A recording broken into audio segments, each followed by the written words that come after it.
जब गौतम बुद्ध उंगलीमाल को पूरी तरह से बदल देते हैं, चेंज कर देते हैं, उसको एक बौद्ध भिक्षु बना देते हैं, उसके जीवन को पूरी तरह से परिवर्तित करके, उसका हृदय को बिल्कुल शुद्ध करके, साफ करके, अब क्या होता है कि उंगलीमाल को भिक्षा मांगनी होती है। तो उंगलीमाल जो है भिक्षा मांगने के लिए गांव में जाता है। अब जैसे ही उंगलीमाल गांव में भिक्षा मांगने के लिए जाता है तो जो गांव के लोग हैं उनको पता लग जाता है कि ये तो उंगलीमाल है, तो उंगलीमाल है।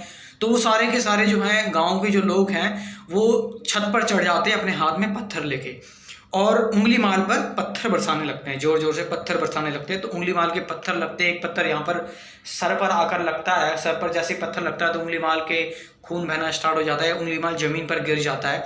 ये बात गौतम बुद्ध को पता लगती है। तो गौतम बुद्ध जल्दी भागे भागे आते हैं, उंगलीमाल का जो सर है वो अपनी गोदी में रखते हैं और उंगलीमाल से पूछते हैं कि उंगलीमाल तुम्हारा क्या विचार है, तुम क्या सोच रहे हो इस टाइम, तुम्हें कैसा लग रहा है। तो उंगलीमाल कहता है कि ठहरे हुए का क्या विचार है, जो रुका हुआ है उसका क्या विचार हो सकता है।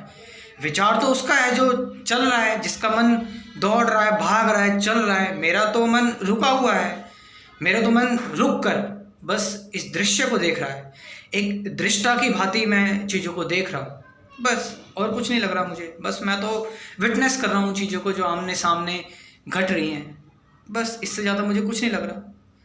तो गौतम बुद्ध जो हैं वो सच में समझ गए कि ये जो मेरा शिष्य है, जो उंगलीमाल है, सच में ये बहुत ज़्यादा इम्प्रूव हो चुका है। तो उंगलीमाल से कहते हैं गौतम बुद्ध कि उंगलीमाल तुम सच में जन्म और मृत्यु दोनों से ऊपर उठ चुके हो, और तुम इस संसार में अब दोबारा से जन्म नहीं लोगे, तुम जन्म मृत्यु के परे जा चुके हो। अब देखिए यहाँ पर जन्म मृत्यु से परे जाने का मतलब मैं थोड़ा मैकेनिकल, थोड़ा साइंटिफिक टर्म में सोचता हूँ। तो जन्म मृत्यु से परे जाने का मतलब ये है यहाँ पर कि ये नहीं कि वो अब कहीं और जाके विलीन हो जाएगा या फिर कहीं जाके मिक्स हो जाएगा।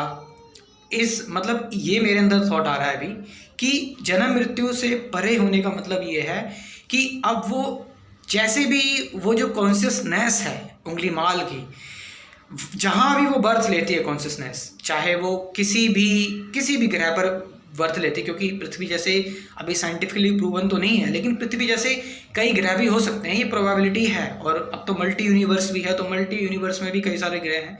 तो जहाँ पर भी उंगलीमाल की जो कॉन्शियसनेस है जहाँ पर जाएगी, और उस कॉन्शियसनेस को जो मटेरियल बॉडी मिलेगी, और उसके अकॉर्डिंग जो है उंगलीमाल को अब इस चीज़ से फ़र्क नहीं पड़ेगा कि जन्म और मृत्यु जैसा जो भय है उससे उसको कोई फ़र्क नहीं पड़ेगा। तो यानी जन्म मृत्यु से परे हो चुका है उंगलीमाल। तो गौतम बुद्ध ने इस तरह से समझाया।